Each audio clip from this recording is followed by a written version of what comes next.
Hello and नमस्कार दोस्तों, the postal pulse पर आप सभी का स्वागत है। आज हम डिस्कस करेंगे जीडीएस टू जो एमटीएस और पोस्टमैन के जो सीरीज है उसको लेके आए और उसका जो पार्ट फर्स्ट है आज हम उसमें डिस्कस करेंगे। तो इसमें मैं आपको बता दूं, हम जो टॉप 50 जो एमसीक्यूज हैं रिलेटेड टू जो आपका पेपर फर्स्ट होता है, पेपर फर्स्ट से रिलेटेड जितने टॉप 50 एमसीक्यूज हैं वो इस क्लास में हम डिस्कस करेंगे। तो आज ये 2 जून को आपको वीडियो मिल रहा होगा, तो हम आपका एग्जाम लगभग 12 जून को है, तो मान के चलो मोटे मोटे हमारे पास 10 दिन है। तो 10 दिन में डेली 50 एमसीक्यूज का आपके क्वेश्चन मिल जाएंगे आपको डेली इसी चैनल पर। आप जरूर इसको सब्सक्राइब कर दीजिएगा। तो कम से कम अगले 10 दिन लगभग 500 से ज्यादा क्वेश्चन सिर्फ और सिर्फ जो पोस्टल स्टडी है उससे रिलेटेड लेके आएंगे।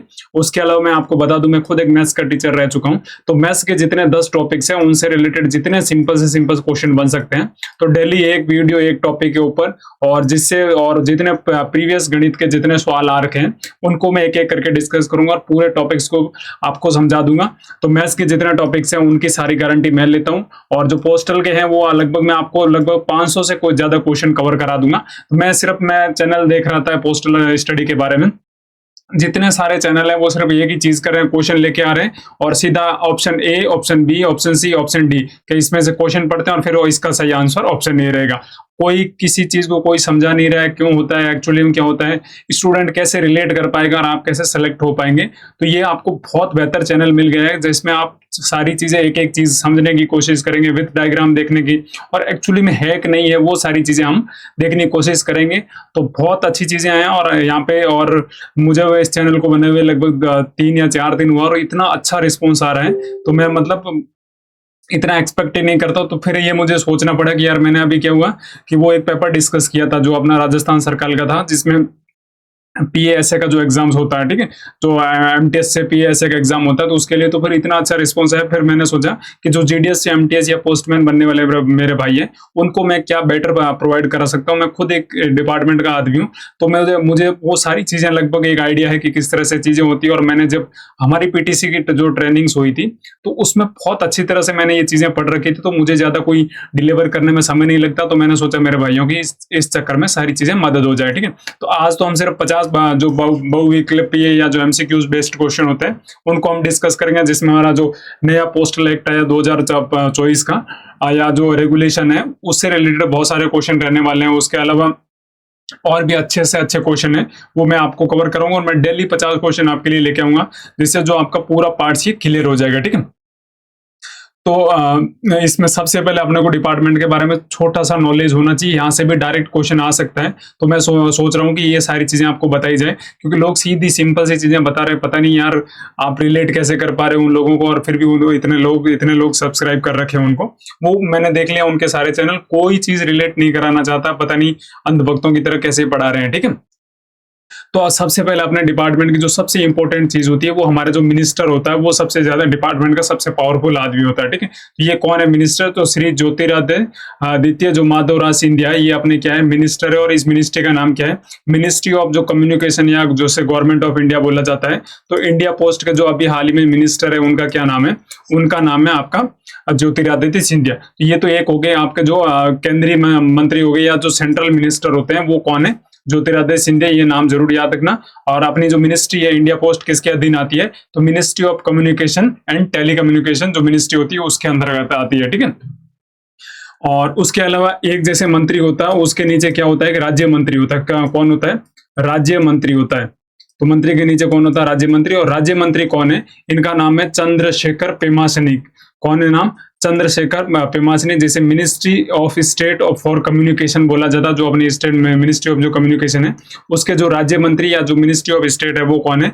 चंद्रशेखर पेमासनी, ठीक है। तो ये नाम भी याद रखना, डायरेक्ट यहाँ से भी क्वेश्चन ऐसे पूछे जा सकते हैं एग्जाम में, तो आपको ये सारी चीजें डिपार्टमेंट के बारे में याद होनी चाहिए। और उसके अलावा जो सेक्रेटरी ऑफ पोस्ट है इंडिया के, तो उनका क्या नाम है? श्री सुब्रत दास। क्या नाम है? जो इंडिया पोस्ट के अभी वर्तमान में जो सेक्रेटरी है उनका क्या नाम है? सुब्रत दास। ये नाम भी आप जरूर याद रख सकते हैं, अच्छा क्वेश्चन यहाँ से भी बन सकता है। और जो सबसे ज्यादा जो इंपॉर्टेंट पोस्ट है इंडिया पोस्ट की, और जो इंडिया पोस्ट के जो सारे रूल रेगुलेशन किस तरह से चलेगा, कौन कौन सी सर्विसेज लानी है, कौन सी सर्विस को खत्म करना है, ये सारी चीजें होती है director general of postal services, जिसे डीजी पोस्ट भी बोला जाता है। क्या बोला जाता है? डीजी ऑफ इंडिया पोस्ट या director general of India post. इनका क्या नाम है? श्री जितेंद्र जी गुप्ता। क्या नाम है? श्री जितेंद्र जी गुप्ता। तो इनका नाम जरूर याद रखना, ये है इंडिया पोस्ट के डीजी, मतलब पूरे इंडिया पोस्ट को चलाने वाले डायरेक्टर जनरल कौन है? श्री जितेंद्र गुप्ता। अब इसके अलावा आपने सुना होगा जो इंडिया पोस्ट होती है उसमें एक तो आपको पता है डीजी होता है, और डीजी के साथ जो एक 7 मेंबर की एक कमेटी होती है। कितनी मेंबर की? जो 7 मेंबर की जो एक कमेटी होती है वो अपने पूरे इसकी स्ट्रक्चर को संभालती है, जो अलग अलग पूरा डिपार्टमेंट है। और मोदी जी ने डिपार्टमेंट के बारे में क्या बोला है? Postal network can become a driving force for Indian economy. तो कभी कभी ये सीधा क्वेश्चन यहाँ से भी बना दिया कि ये सेंटेंस किसके द्वारा बोला गया, तो आप तो सारे लोग लगाएंगे कि जो तेरा देश इंडिया द्वारा लगाया गया बोला गया, या जो अपने जितेंद्र जी गुप्ता है उनके द्वारा बोला गया। ये बिल्कुल याद रखना, जो postal network can become a driving force for Indian economy, ये किसके द्वारा बोला गया? प्रधानमंत्री नरेंद्र मोदी का कथन है। ठीक है, तो ये भी पॉइंट्स याद रख सकते हैं। तो जो अपने अलग अलग 7 मेंबर है, तो आपको पता है डीजी तो आपको पता चल गया जितेंद्र जी गुप्ता है। उसके अलावा अभी एक वैकेंट पोस्ट चल रही है, जो मेंबर है किसके? Technology and states postal service board के, पीएसबी के जो टेक्नोलॉजी से रिलेटेड जो मेंबर है वो अभी पोस्ट खाली चल रही है, तो अब कोई नहीं, उनका नाम नहीं है। और उसके अलावा जो मेंबर ऑफ कस्टमर सेटिस्फेक्शन है उसके लिए है वीना रामाकृष्ण श्रीनिवास। क्या नाम है? वीना रामाकृष्ण श्रीनिवास। और जो फाइनेंशियल सर्विसेज देखते हैं वो उनका क्या नाम है? मिस मनीषा सिन्हा। क्या नाम है? मिस मनीषा सिन्हा। और श्री विधान चंद्र रॉय है, वो क्या देखते हैं? जो अपना फिलाटेली होती है, मीडिया एंड कम्युनिकेशन होता है, उससे रिलेटेड सारा मामला कौन देखते हैं? श्री विधान चंद्र रॉय। और श्री हरप्रीत सिंह वो क्या देखते हैं? जो जितने भी इंडिया पोस्ट के जो ऑपरेशंस होते हैं वो किसके द्वारा देखे जाते हैं? श्री हरप्रीत सिंह के द्वारा। और एसएफ जो रिजवी है वो क्या है? ह्यूमन रिसोर्स, जो एचआर का डिपार्टमेंट है इंडिया पोस्ट के कर्मचारियों को कैसे छुट्टी दी जाए, क्या होता है, सारी जो चीजें ह्यूमन रिसोर्स से रिलेटेड है वो उनका क्या नाम है? एसएफएच रिजवी। ठीक है, तो ये नाम भी आप याद रख सकते हैं। और श्री शुभेंदु कुमार जो स्वान है उनका वो कौन है? जो मेंबर ऑफ पर्सनल है, जो मतलब कर्मचारियों के मेंबर है, तो उनका नाम है, पर्सनल का मतलब होता है कर्मचारी। ठीक है, तो ये 7 मेंबर है जिनका आप नाम चाहे तो याद कर सकते हैं, लेकिन आपको ऐसा आइडिया जरूर होना चाहिए कि यहाँ से क्वेश्चन बने तो आपके दिमाग में होना चाहिए। तो अपनी जो इंडिया पोस्ट है उसमें जो डीजी प्लस 7 मेंबर आपको देखने को मिलते हैं, जिसमें मेंबर में एक तो वैकेंट खाली है किसकी? टेक्नोलॉजी एंड स्टेट्स की, तो वीना रामाकृष्ण अय्यर, मनीषा सिन्हा, विधान चंद्र रॉय, हरप्रीत सिंह, एसएफ रिजवी और श्री शुभेंदु कुमार स्वान। उसके अलावा जो श्री सेल मलगे हैं वो अपने जो ज्वाइंट सेक्रेटरी होते हैं, जो फाइनेंशियल एडवाइजर होते हैं वो है। और जो सचिन मित्तल है ये सेक्रेटरी है। पोस्टल जो पोस्टल सर्विसेज बोर्ड है उसके सचिव कौन है? सचिन मित्तल। तो ये टोटल कुल मिला के 7 लोग आपको देखने को मिलते हैं। ठीक है, तो अच्छा पॉइंट है। और उसके अलावा अभी हाल ही में आपको पता है इंडिया पोस्ट ने एक स्कीम लॉन्च की थी जिसका क्या नाम ना? 24 speed post in major 6 cities. तो ये क्वेश्चन भी डायरेक्ट करंट अफेयर्स के जो जीके सेक्शन है वहां भी आपका क्वेश्चन बन सकता है। तो 6 सिटी आप याद रख सकते हैं। तो आप कौन सा? दिल्ली है। उसके अलावा बात करें तो मुंबई शहर देखने को मिलता है। उसके अलावा बात करें तो चेन्नई है, कोलकाता है, बेंगलुरु है और हैदराबाद। ये जो 6 सिटीज है, तो इनमें जो इंडिया पोस्ट है वो 24 घंटे में डिलीवरी करता है। ठीक है, 24 घंटे में डिलीवरी करता है। फिर आपके दिमाग में क्वेश्चन यदि 24 घंटे में डिलीवरी नहीं हुई तो ये D+1 देते हैं, मतलब 24 से 48 घंटे के अंदर यदि 24 घंटे में इनका वादा है कि हम डिलीवर कर देते हैं। यदि 48 घंटे में डिलीवर नहीं होती तो जितना पैसा आपने दिया है वो पूरा पैसा क्या कर दिया जाएगा? आपका रिटर्न कर दिया जाता है। तो ये मनी बैक गारंटी मिलती है इन केस ऑफ डिले। यदि डिले हो जाती है और पोस्ट डिलीवर नहीं हो पाती है तो आपको मनी बैक भी मिलता है। तो बहुत एक अच्छी स्कीम है जो कितने शहरों में शुरू की गई थी? 6 सिटीज में शुरू की गई। फिर हम देखते हैं अभी जो इंडिया जो पोस्ट ऑफिस एक्ट है 2023 और उसका जो विनिमय है 2024 में स्टार्ट हुआ। तो अब ये एक्ट क्या होता है? पहले तो कोई अधिनियम होता है वो पेश किया जाता है, जो दोनों सदन होते हैं उसमें पेश किया जाता है और फिर पारित होता है और फिर उस पर क्या बनाया जाता है? रेगुलेशन या जो नियम्स बनाए जाते हैं तो वो कब बने थे? 2024 में। तो फिर आपके दिमाग में सबसे पहले एक दिमाग आएगी पोस्ट ऑफिस जो एक्ट 2023 है ये लाया क्यों गया था, इसका उद्देश्य क्या था, इसकी जरूरत क्यों पड़ी। ठीक है, तो इसका मेन रीजन था, मैं आपको बता दूं कि जैसे इंडिया पोस्ट में आपको पता है बहुत सारी चीजें ऐसी चल रही थी जिनका वर्तमान जो समय है उससे रिलेशन नहीं था। ठीक है। अब आपके दिमाग में क्वेश्चन आएगा कि अपने पास जो बहुत सारी मेल्स थी, जैसे राखी पोस्ट हो गई या बहुत सारी ऐसे जो पोस्ट होती थी, जिनका रियली में कोई यूटिलाइज़ नहीं था, या मतलब जो इंडिया पोस्ट का जो आपने वर्तमान में चल रही है, उन चीज़ों से रिलेशन नहीं था। जैसे आपने बहुत बार सुना होगा कि जैसे इंडिया पोस्ट में जो रेट थी, वो अब रजिस्टर पोस्ट की भी उतनी रेट लग रही थी, और जितनी स्पीड पोस्ट की, इनकी रेटों में ज़्यादा डिफरेंस था नहीं। कई बार जो रजिस्टर पोस्ट से स्पीड पोस्ट में जा रही थी, ये सारी चीज़ें ना मतलब हो नहीं पा रही थी चेंज, और इनकी जो वैल्यू है या इनकी जो इनकी प्राइसेस भी बढ़ा नहीं पा रहे। तो इसका रीजन क्या था? तो पहले क्या होता था, जो कोई भी इंडिया पोस्ट के अंदर यदि कोई एक चेंजेस भी करना होता था, आपको कोई एक पॉइंट भी चेंज करना होता, तो आपको क्या करना था, कोई आपको एक विधेयक लेके आना पड़ता और उसको दोनों सदन से पास यदि कराते, तो फिर आप क्या होता था, वो चीजें इंप्लीमेंट होती थी। तो फिर ये यार इस एक्ट ने क्या किया, इस एक्ट ने सारी चीजें खत्म कर दी। ठीक है, तो इसने जो पूरी पूरी जो पावर है वो किसको दी थी? डायरेक्टर जनरल जो जितेंद्र गुप्ता है, उनको दे दी कि आपको इस जो डिपार्टमेंट में जो जो चीजें चेंज करवानी है, वो आप अपने हिसाब से करवा सकते हैं, इसमें कोई रोक टोक नहीं रहेगी और कुछ भी चीज ऐसा नहीं होगा। ठीक है, तो इसके लिए ये पोस्ट ऑफिस एक्ट है 2023 ये लाएगा। तो ये पॉइंट है, आप यहां से याद रख सकते हैं। अब अपना पहला क्वेश्चन है, जो पोस्ट ऑफिस एक्ट है 2023 आया था, वो किस औपनिवेशिक काल, जो मतलब पुराने काल का था, अधिनियम को पूर्णतः प्रस्तावित कर दिया गया। तो जो पोस्ट ऑफिस एक्ट 2023 है, वो लगभग 185 ईयर पुराना जो लेजिस्लेशन था, उसका क्या नाम था, जो भारतीय डाकघर अधिनियम 1898 था, उसको पूरी तरह क्या कर दिया गया, खत्म कर दिया गया। किसके द्वारा? जो भारतीय डाकघर अधिनियम है 1898 का, उसको खत्म करके जो पोस्ट ऑफिस एक्ट कब लाया गया, ये पोस्ट ऑफिस एक्ट लाया गया आपका 2023 में। तो ये पॉइंट्स आप यहां से डायरेक्ट रिलेट कर सकते हैं। और लगभग 185 साल पुराना जो अपना एक्ट था, उसको खत्म कर दिया। इसमें बहुत सारे गलत गलत मतलब अधिनियम थे, तो उनको सारों को नष्ट करके बहुत सारी नई चीजें लेके, और इस पे मैं एक अलग से वीडियो लेके आऊंगा, और जिसपे मैं 20 से 30 इंपॉर्टेंट जो क्वेश्चन है पोस्ट ऑफिस एक्ट से रिलेटेड, और वो लेके आऊंगा, और बहुत अच्छा पूरी सारी चीजें एक एक समझाऊंगा। क्योंकि जब हमने पीटीसी की थी, तो उस टाइम इसके ऊपर हमने बहुत सारी रिसर्च करी थी, तो इसलिए मुझे इसके बारे में ठीक ठाक अच्छा खासा नॉलेज है। जब ये आया था, तो उसके बारे में मैं बहुत सारी चीजें बता सकता हूँ, लेकिन यहाँ समय की इतनी आपको चीजों को अभी जरूरत नहीं रहेगी। ठीक है, उसके अलावा जो नया पोस्ट ऑफिस अधिनियम 2023 है, उसकी धाराएं, इसमें अलग अलग धाराएं हैं, तो लेकिन आपको धाराएं याद रख सकते हैं, नहीं रख सकते कोई नहीं, लेकिन मैं आपको रिलेशन करके मैं बता दूंगा कि जो धारा 4 है, उसके अंतर्गत डाक विभाग के पास निम्न में से कौन सा अनन्य विशेषाधिकार या एक्सक्लूसिव प्रिविलेज अभी भी सुरक्षित है। तो एक्चुअली में क्या क्या चीजें हुई, जब नया पोस्ट ऑफिस एक्ट है, तो इंडिया पोस्ट पहले क्या होता था, कोई भी एक जो लेटर शब्द था, क्या था, लेटर शब्द था ना, ये सिर्फ और सिर्फ इंडिया पोस्ट के पास क्या था, इसका एक अधिकार था कि कोई भी दुनिया में मतलब कोई भी, जैसे भारत पूरे में कोई यदि लेटर किसी को भेजना है, वो सिर्फ और सिर्फ इंडिया पोस्ट भेज सकती थी। अब नाम तो लेटर था, लेकिन जो उसके बाद यह जो कोरियर कंपनी आई, उन्होंने क्या किया कि वो लेटर शब्द ही उन्होंने हटा दिया कि हम तो लेटर यूज ही नहीं करेंगे, क्योंकि ये तो एकाधिकार किसके पास था, ये तो 1898 एक्ट में इंडिया पोस्ट के पास था कि हम तो क्या करेंगे, कोरियर करेंगे। ठीक है, तो बात तो वही होगी, या तो लेटर करो कोरियर करो। तो इंडिया पोस्ट का जो एक्ट आया 2023 का, जो 23 का, इसमें जो लेटर शब्द है उसको पूर्णतः हटा दिया कि इसका कोई मतलब ही नहीं रहा। सारे लोग वैसे ही अपने जो डॉक्यूमेंट है उसको कोरियर के माध्यम से भेज रहे हैं, वो लेटर शब्द यूज नहीं करें, तो इन्होंने लेटर शब्द तो हटा दिया। लेकिन एक चीज है जो इन्होंने अपने पास रखी थी, वो रखी थी जो डाक टिकट होते हैं, जिसे पोस्टेज स्टाम्प्स बोला जाता है, उसका निर्गमन। ठीक है, तो इसकी पूरी जो अथॉरिटी है वो अभी भी इंडिया पोस्ट में, भारत में जो डाक टिकट या जो पोस्टेज स्टाम्प्स है, वो इंडिया पोस्ट ही छाप सकती है, और कोई भी इसको छाप नहीं सकता। ठीक है, और कोई भी इसकी कॉपी या कुछ भी नहीं कर सकता। वो सिर्फ और सिर्फ एक अधिकार किसके पास बचा है, डाक टिकट या जिसे पोस्टेज स्टाम्प्स बोला जाता है, उसका पूरा एकाधिकार अपना जो इंडिया पोस्ट है उसके पास बचा है। ठीक है, तो जो भी ये डाक टिकट आप देखते हैं बहुत बार जो आती है, इसका सिर्फ और सिर्फ एक अधिकार अभी किसके पास है, इंडिया पोस्ट के साथ। जो लेटर का था वो पहले था, लेकिन अभी इस जो नया एक्ट है इसमें पूरी तरह से खत्म कर दिया गया।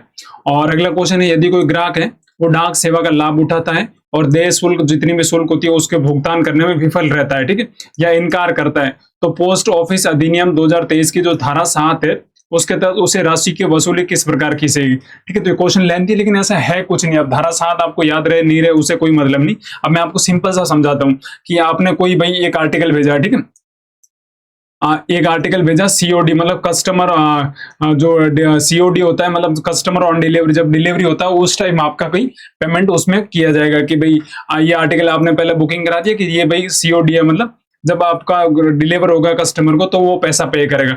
अब आपने कोई आर्टिकल था वो दिया उसको, फिर उसने पैसे नहीं दिए, ठीक है, ये केस हो गया कि पैसे नहीं दिए उसने। और या सेकंड केस ये भी हो सकता है, यदि कोई उसने आर्टिकल और मतलब आर्टिकल पे जो कुछ कम स्टाम्प्स लगा के उसने डायरेक्ट अपने जो बॉक्स है उसमें डाल दिया, फिर पता चला इस पे बहुत कम स्टाम्प्स डाले। तो ऐसी कोई भी यदि कोई भुगतान करने में विफल रहता है या कोई भी मतलब पैसे देने से जब इनकार करते हैं, तो इंडिया पोस्ट क्या करेगी? अब इंडिया पोस्ट उसको पकड़ के तो उसको वहां तो दो तमाचे तो मार नहीं सकती। तो वो इंडिया पोस्ट अभी करेगी भू राजस्व के बकाये के रूप में उसे जो एरियर्स ऑफ जो लैंड रेवेन्यू होता है उसके रूप में वो पैसा उसे हजम करेगी। अब क्या होगी, ज्यादा किसका पैसा बकाया होगा, या इंडिया पोस्ट से उसने सर्विसेज ली और फिर वो पैसा चुका नहीं पाया, तो इंडिया पोस्ट क्या करेगी, उसकी जो जमीन है वो मतलब उसकी जो जमीन है उसको हथिया लेगी। ठीक है, तो ये थोड़ा सा इस पे क्रिटिसाइज हुआ था, लेकिन ये सही रहा है कि लोग अपने जमीन के डर से जो अब कोई भी जैसे इलीगल चीज है उसको नहीं कर पाएंगे। ठीक है, तो ये था कि यदि कोई आदमी विफल रहता है अपने जो पेमेंट या जो देय शुल्क होता है, कोई भी डाक सेवा उसका यदि लाभ उठाता है और उसका पेमेंट नहीं दे पाता है, तो उसके लिए इंडिया पोस्ट जो भू राजस्व को बकाया जिस एरियर्स ऑफ लैंड रेवेन्यू बोला जाता है उसके रूप में उससे कटौती करेगी। भाई आपकी जमीन है, आप नहीं दोगे तो हम आपकी जमीन ले लेंगे। ठीक है, ये थोड़ा सा इस पे क्रिटिसाइजिंग हुआ था, लेकिन ये मतलब एक अच्छा तरीका था जिसे यूटिलाइज किया जा सकता था। अगला क्वेश्चन है जो पोस्ट ऑफिस अधिनियम 2023। आपको क्वेश्चन लंबे लग रहे होंगे, लेकिन एक्चुअली में ऐसा है कुछ नहीं, चीजें समझोगे तो बहुत आसान हो जाएगी। ठीक है, जो डाक सेवाएं हैं उसके लिए शुल्क या जो चार्जेज और नियम और शर्तें तय करने का वैधानिक अधिकार किसे सौंपा गया? तो ये चीज मैंने आपको पहले बताई कि जो 1898 का एक्ट था, उसमें यदि आपको कोई भी डाक सेवा की शुल्क, कोई नियम शर्त आप सबको चेंज कराना था, तो आपके जो संसद होती है उसके दोनों सदनों में पेश करके विधेयक से ये सारी चीजें करवानी पड़ती थी। तो अब क्या हुआ, जो नया एक्ट है ना, जो पूरी और पूरी पावर किसको दी दी है? डीजी को दी गई है। डीजी को जो डायरेक्टर जनरल ऑफ पोस्ट होते हैं उनको पूरी पावर दे दी गई है कि वो चाहे तो किसी के शुल्क कम कर सकते हैं, चाहे तो किसी के शुल्क बढ़ा सकते हैं, कुछ भी नियम शर्त जो सारी चीजें वो सारी खुद कौन चेंज कर सकते हैं। जो डायरेक्टर जनरल है जिसे महानिदेशक के रूप में बोला जाता है, महानिदेशक ऑफ डाक सेवा या जो director general of postal service है, वो सारी चीजें किसी भी चीज की शुल्क बढ़ाना, नियम शर्तें सारी इंडिया पोस्ट से रिलेटेड वो चेंज कर सकते हैं।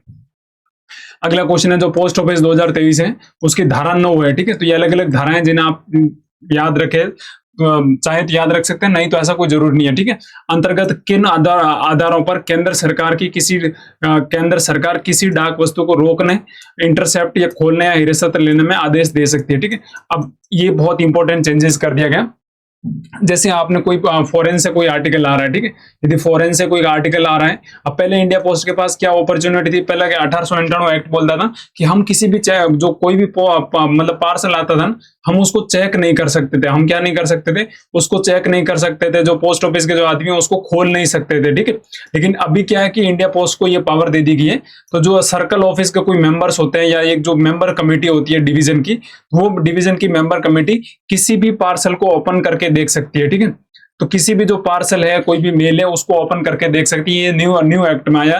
रोकने को बोलते हैं इंटरसेप्ट कर सकते हैं। तो ये किन किन चीजों में कर सकती है? जैसे राज्य की सुरक्षा और जो सार्वजनिक व्यवस्था, यदि राज्य की कोई इमरजेंसी या राज्य कोई भी स्टेट है उसकी सुरक्षा के लिए किसी पार्सल को ओपन किया जा सकता है। तो ये पॉइंट भी उसके अंदर था कि भाई राज्य को कोई खतरा नहीं हो, उससे रिलेटेड कोई पार्सल आ रहा है और उसमें कुछ ऐसा है कि भाई उससे जो राज्य की सुरक्षा है उसको खतरा पैदा हो सकता है, तो उस पार्सल को ओपन करके देख सकता है कौन, जो सर्कल का हेड हो सकता है, जो सर्कल का हेड हो, या मतलब जो सर्कल से रिलेटेड एक और मेंबर्स कमेटी होती है, तो वो सारे लोग इसको क्या कर सकते हैं? ओपन करके देख सकते हैं। ठीक है, और उसके अलावा जो विदेशी राज्यों के साथ मैत्रीपूर्ण संबंध, अब कोई भी जैसे विदेशी राज्य है वो बोलता है कि यार आपके पास ये पोस्ट आया, तो उसको आप है ना मतलब ओपन करके देखना कि इसके अंदर क्या चीजें भेजी गई है, तो उस सिचुएशन भी इंडिया पोस्ट ओपन कर सकता है। और थर्ड ऑप्शन है कि जो आपातकाल या जो सार्वजनिक सुरक्षा होती है इमरजेंसी के टाइम, उसी टाइम भी किसी भी जो पार्सल है उसको इंटरसेप्ट कर सकती है, उसको रोक सकती है। तो ये पॉइंट बहुत अच्छा है, जरूर याद रखना। तो इसमें एक्चुअली में रोक कौन सकता है?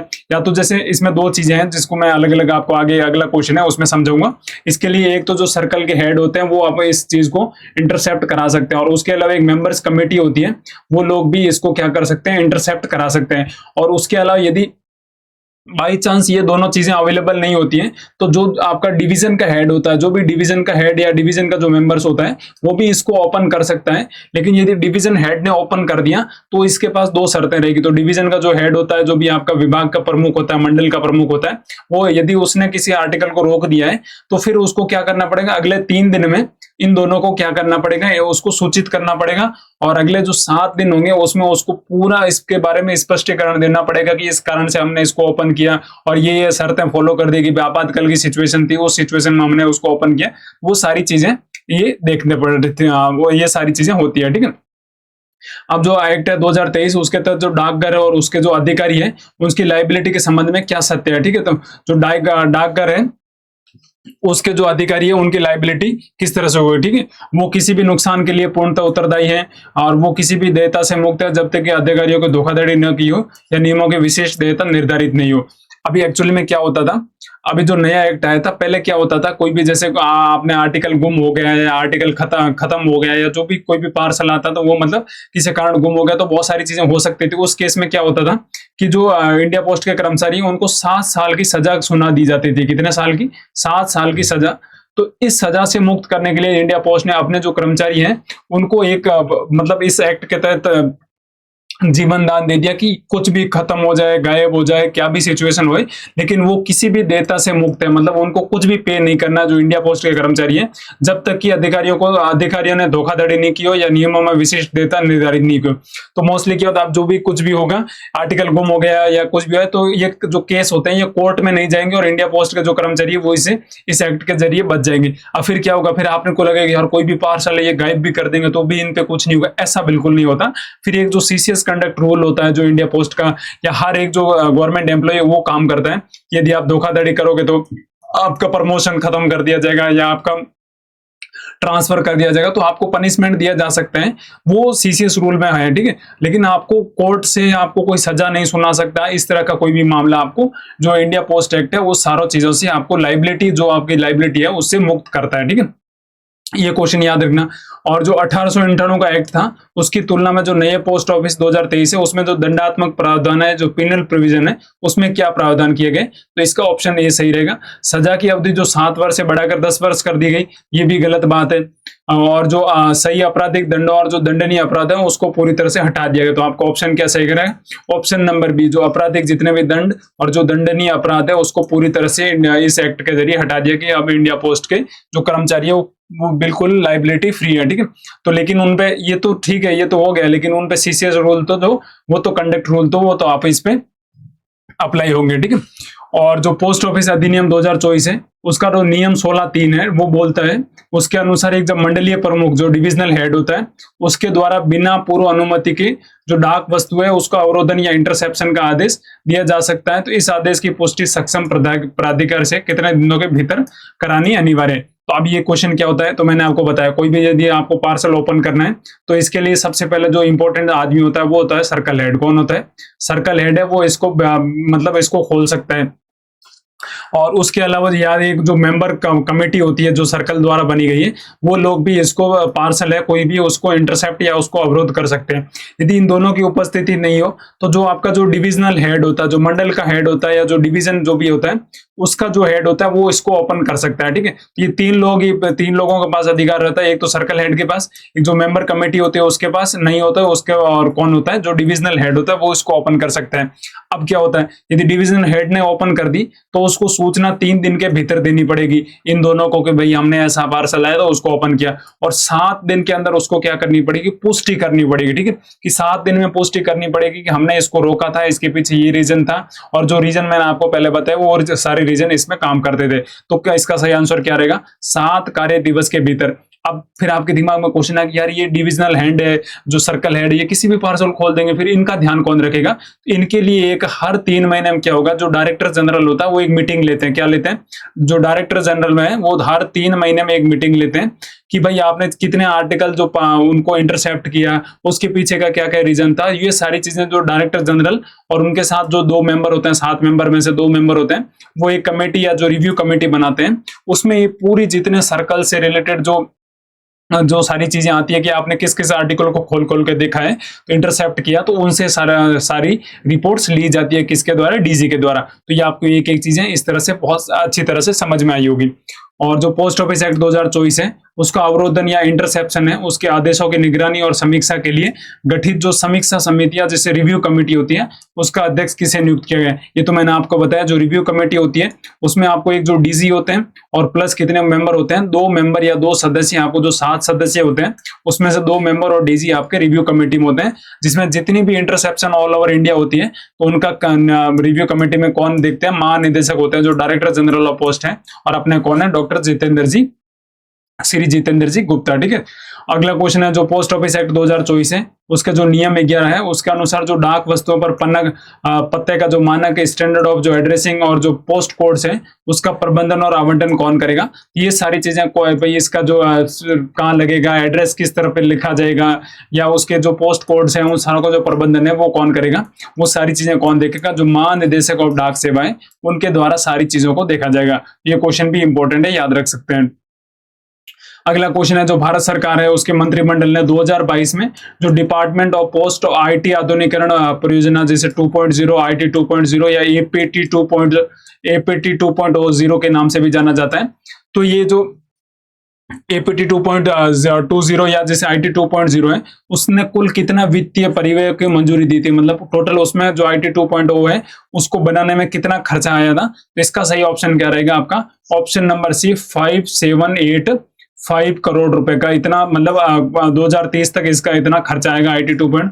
और इस आईटी 2.0 ने इंडिया जो पोस्ट है उसमें मतलब मैं आपको बता नहीं सकता, इतनी सारी चीजें चेंज कर दिया कि जिससे मतलब आने वाले समय में बहुत सारी चीजें आसानी हो सकती हैं। तो आईटी 2.0 के बारे में मैं अलग से एक लेक्चर लेके आऊंगा जिसमें इंपॉर्टेंट हम एमसीक्यूज भी डिस्कस करेंगे और इससे रिलेटेड जो जितनी थ्योरी है वो भी डिस्कस करेंगे। ठीक है, और उसके अलावा इंडिया पोस्ट ने अपना नया लोगो भी जारी किया था कि भारतीय डाक सेवा जनसेवा। तो ये लोगो भी याद रख सकना कि कौन सी लाइन जोड़ी गई है, तो वो लाइन क्या है, डाक सेवा जनसेवा। कौन सी सेवा, डाक सेवा जनसेवा। ये चीज भी आप जरूर याद रखना, बहुत इंपॉर्टेंट है आईटी 2.0। ठीक है, अगला क्वेश्चन है जो आईटी 2.0 कहता था जो सभी कोर पोस्टल सेवाएं और जो डेटा है उसको होस्ट करने के लिए किस क्लाउड प्लेटफॉर्म का उपयोग किया जाता है। तो इसका सही आंसर क्या रहेगा, ऑप्शन नंबर सी जो मेघराज 2.0 करके जो क्लाउड सिस्टम होता है। तो क्लाउड सिस्टम क्या होता है या होस्टिंग सिस्टम क्या होता है, आपने बहुत बार एक चीज सुना होगा होस्टिंगर नाम करके। ठीक है, तो यदि कोई भी आप वेबसाइट बनाते हैं फिर वेबसाइट को क्या करना पड़ता है, लॉन्च करना पड़ता है, और लॉन्च करने के लिए आपको कोई न कोई एक क्लाउड प्लेटफॉर्म चाहिए या होस्ट करने के लिए एक प्लेटफॉर्म चाहिए। तो इंडिया पोस्ट ने जो आईटी 2.0 प्रोजेक्ट लॉन्च किया तो उसके लिए किस मतलब क्लाउड सिस्टम का यूज किया, उसका नाम है मेघराज 2.0। क्या नाम है, मेघराज 2.0 इंडिया जो क्लाउड इनिशिएटिव है उसका नाम, इसको आप जरूर याद रख सकते हैं। ठीक है, और आईटी 2.0 में जो लिगेसी जो दर्पण और जो पीएम है जो पोस्टमैन मोबाइल ऐप था उन दोनों को हटाकर जो ग्रामीण शाखा डाकघर या जो ब्रांच पोस्ट ऑफिस बीओज होते हैं उनको संचालन के लिए अभी कौन सा नया एकीकृत मोबाइल ऐप लॉन्च किया गया। तो अभी जो पहले कौन कौन का ऐप चल रहे थे, एक चलता था आपका दर्पण, एक चलता था दर्पण और एक चलता था आपका पीएम है जिसे पोस्टमैन मोबाइल ऐप भी बोला जाता था। इन दोनों को खत्म करके एक नया ऐप लाए, उसका क्या नाम था, उसका नाम है ड्रीम ऐप। क्या नाम है, ड्रीम ऐप। ये नाम भी याद रखना, करंट अफेयर से ये डायरेक्ट क्वेश्चन आ सकते हैं। इसकी फुल फॉर्म है digital rural enterprises app for mobile. और जितने सारे मेरे जीडीएस भाई उनको तो ये इसके बारे में बहुत बार पता होगा। ड्रीम का मतलब होता है digital rural enterprises app for mobile. और उसके अलावा जो बुकिंग सॉल्यूशंस हैं उसमें जो ग्राहक है उनको अनुभव को बेहतर बनाने के लिए 23 भाषाओं में उपलब्ध एक ऐप है जिसका क्या नाम है डाक सेवा। मैं जो डाक सेवा ऐप है उसमें कौन सा एक एआई चैटबॉट अभी हाल ही में एकीकृत किया गया या नाम रखा गया। ठीक है, जो अभी आपको पता है जो डाक सेवा ऐप है वो भी अभी हाल ही में लॉन्च किया गया। तो इंडिया पोस्ट के लिए बहुत सारी चीजें नई आपको देखने को मिलती है। तो डाक सेवा ऐप लॉन्च किया गया और उसमें एक एआई चैटबॉट है। तो एआई चैटबॉट क्या करता है, इससे आप कोई भी क्वेश्चन पूछोगे यार कि मैंने ये बुकिंग कराई अभी डिलीवर नहीं है, तो फिर वो बोलेगा आपका आर्टिकल नंबर दो, मैं उसको ट्रैक करके आपकी रिपोर्ट देता हूँ। तो बहुत सारी चीजें। तो मैंने पूछा इसको कि व्हाट इज योर नेम, आपका नेम क्या है। इसने बोला कि hello my name is mega. ठीक है, तो माय नेम इज मेगा, तो इसका आंसर भी क्या रहेगा, मेगा। आपका ऑप्शन नंबर बी करेक्ट रहेगा। अगला क्वेश्चन रहेगा जो एपीटी 2.0 है उसके तहत जो डिलीवरी को अधिक सुरक्षित बनाने और जो पहचान की जो चोरी रोकने के लिए किस नई प्रणाली को अनिवार्य किया गया। तो इससे पहले क्या होता है, लोग मतलब बिना मतलब कि भाई कोई भी पोस्ट है वो कुछ भी नंबर डाल के किसी को मतलब कि भाई उसको डिलीवर कर देना है, तो अब और नंबर भी नहीं डाल देते तो उससे क्या होता है, कुछ चोरी की और बहुत सारी घटनाएं ऐसे देखने को मिलती थी। तो अभी क्या कर दिया गया, जो ओटीपी बेस्ड डिलीवर करने की, आपको यदि किसी को डिलीवर करना है तो आपको ओटीपी बेस्ड जो डिलीवरी वेरिफिकेशन है वो करवाना पड़ेगा, जिससे क्या होगा जो आपका पार्सल होगा वो किसी दूसरे आदमी के पास नहीं चला जाए। ठीक है, तो जो नंबर आपने दिए हैं तो उसी नंबर से वो ओटीपी जाएगा और फिर वो ओटीपी कंफर्म करेगा, तभी आपका पार्सल डिलीवर हो पाएगा। अगला क्वेश्चन है, हाल ही में जो भारतीय डाक है उसके द्वारा लॉन्च किया गया डीजीपी ने उसको पूरे भारत के कितने जो भू स्थानिक ग्रिड है उसको जियो से स्पेशल जो ग्रिड होता है उसमें विभाजित करता है। ये भी एक नई टेक्नोलॉजी अभी आने वाली है। आपने सबने बहुत बार सुना होगा पिन कोड के बारे में। किसके बारे में? पिन कोड के बारे में सब लोगों ने बहुत सुना होगा और बहुत सारी चीजें आपने देखी होगी। लेकिन अभी आ रहा है डीजी पिन। इसकी पहले तो आपको फुल फॉर्म याद होनी चाहिए। डीजी पिन का फुल फॉर्म आपको जरूर याद रखना। ये भी क्वेश्चन डायरेक्ट एग्जाम में आ सकता है। DIG का मतलब होता है डिजिटल, P का मतलब होता है पोस्टल, I का मतलब होता है आपको इंडेक्स और N का नंबर होता है नंबर। ठीक है, तो पोस्टल इंडेक्स नंबर, आप पिन की फुल फॉर्म सबको पता होगी क्या है? Postal index number. Postal index number ये तो सबको पता होगी, पोस्टल इंडेक्स नंबर। लेकिन आपको ये किसी को पता नहीं है कि अब ये जो डीजी पिन है, ये डिजिटल पोस्टल इंडेक्स नंबर है, ये क्या एक्चुअली में होता क्या था। तो मैं आपको एक बहुत सिंपल सी और छोटी सी स्टोरी बताता हूँ, फिर आप समझने की कोशिश करना। ठीक है, यदि आप मुंबई में रहते हैं, ठीक है, यदि आप मुंबई में रहते हैं और मुंबई का जैसे एक कोई पूरा इलाका है और उसका कोई पिन कोड होगा आपका, मान के चलो मुंबई का जो पिन कोड है वो मान के चलो कि 4000401 ये पिन कोड है। ये आपने डाल दिया और इस एरिया का पिन कोड है। अब पोस्टमैन को, और उसमें आपने सिर्फ और सिर्फ नाम लिख दिया कि मेधा है और मेधा और इस सोसाइटी में रहती है। अब उस मुंबई में क्या होगा, ये कोई भी बिल्डिंग होती है उसमें कम से कम मान के चलो 60 से 70 बिल्डिंग, मतलब स्टोरी की वो बिल्डिंग्स होती है। तो उसमें वो मेधा को कहाँ ढूंढेगा? यदि उसमें मोबाइल नंबर नहीं दिए तो मेधा को कैसे वो पॉइंट आउट करेगा कहाँ पे मेधा रहती है? तो ये सारी चीजें प्रॉब्लम बहुत सारी फेस करनी पड़ती है, जिसके कारण जो इंडिया पोस्ट होता है उसमें बहुत सारे आर्टिकल वापस आ जाते हैं, रिटर्न आ जाते हैं, क्योंकि वो आदमी मिलता ही नहीं है। मेधा कहाँ रह रही है? वहां मुंबई में जाके किसको पूछे कि मेधा कहाँ रह रही है? गाँव में तो पता है कि भाई ये हनुमान कहाँ रहता है या वो पंकज कहाँ रहता है, गांव में तो पता चल जाता है। लेकिन शहरों में ये चीजें बहुत ज्यादा प्रॉब्लम होती है। तो इन चीजों को सॉल्व करने के लिए डीजी पिन लाया गया था। और ये डीजी पिन को डेवलप किसके द्वारा किया गया? जो अपनी एक IIT हैदराबाद है और इसरो की एक संस्था है उसके द्वारा, जो अपनी IIT हैदराबाद है और इसरो की एक संस्था है जिसे NSCR बोला जाता है, उनके द्वारा ये डेवलप किया गया।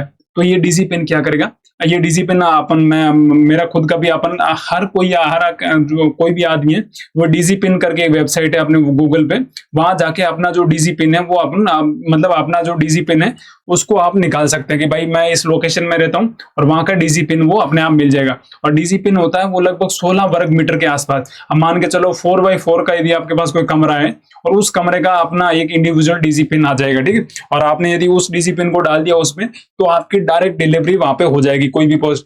और इससे बहुत सारी आसानी हो जाएगी। जिसने ग्रामीण एरिया है उसमें कोई भी आदमी कहाँ रहता है तो वो अपना डीजी पिन डाल देगा। पिन कोड में एक्चुअली में क्या होता था, ये बहुत ही मोटे एरिया के लिए काम करता था। और डीजी पिन आपको 4x4 का जो ग्रिड सिस्टम है या जो लगभग 16 वर्ग मीटर का जो एरिया है उसको परफेक्टली वो एक उसको पूरा परफेक्टली वो उसको पॉइंट आउट कर लेगा कि भाई ये आदमी यहाँ पे रह रहा है, इसकी लोकेशन यहाँ पे आ रही है, तो यहाँ पे जाके उसको डिलीवर कर सकते हैं। ठीक है, तो वो स्टोरी में कौन से रूम पे रह रहा है तो वो सारी चीजें भी वो डिटेक्ट कर लेगा। और डीजी पिन की बात करें तो ये आपको इस तरह से 10 डिजिट का एक देखने को मिलता है। ये तो डीजी पिन है, जैसे डिजिटल पोस्टल इंडेक्स के नाम से जाना जाता है। और इसका जो कोड स्वरूप है वो आपको देखने को मिलता है, ऑप्शन नंबर सी रहेगा। 10 अंक जो अल्फा न्यूमेरिक कोड रहता है। अल्फा न्यूमेरिक का मतलब होता है इसमें नंबर भी रहते हैं और इसमें और क्या रहता है, लेटर भी रहते हैं। और यदि नंबर की बात करें तो इसमें 2 से स्टार्ट होता है, 2 3 4 5 6 7 8 और 9 तक रहता है। ये क्वेश्चन भी बन सकता है कि 2 से 9 तक रहता है, इसमें 1 का बिल्कुल भी यूज नहीं होता है।